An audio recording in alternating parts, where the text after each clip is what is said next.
Alain Leroy, vous êtes secrétaire général adjoint des Nations Unies en charge du département des opérations de maintien de la paix. Vous venez de remettre un rapport au secrétaire général des Nations Unies sur les opérations de maintien de la paix.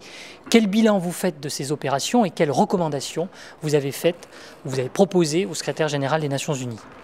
C'est un rapport en fait qui est adressé à l'ensemble des États membres des Nations Unies, le secrétaire général bien entendu, mais l'ensemble des États membres, pour qu'on fasse ensemble le constat de nous en sommes en matière d'opération de maintien de la paix.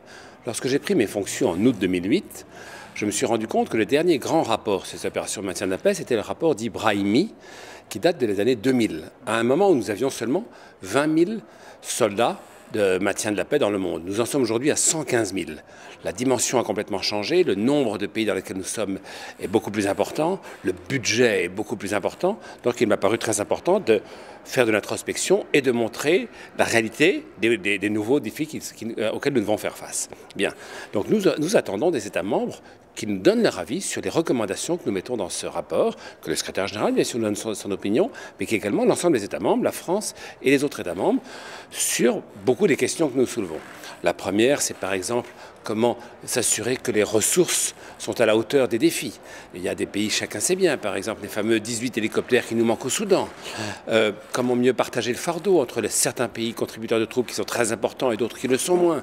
Comment faire en sorte que le consensus viennent au Conseil de sécurité sur des questions très importantes, sur la question de paix et justice, par exemple. Il y a énormément de questions nouvelles qui sont posées depuis ces 10 dernières années. Et donc, c'était l'occasion pour nous de mettre sur la table l'ensemble de ces questions, de ces défis, et d'attendre des États membres qu'ils nous fassent part de leurs réflexions, de leurs commentaires sur les recommandations que nous mettons, pour que ces recommandations puissent être adoptées par le Conseil de sécurité, par l'Assemblée générale, et bien sûr par le secrétariat des Nations unies.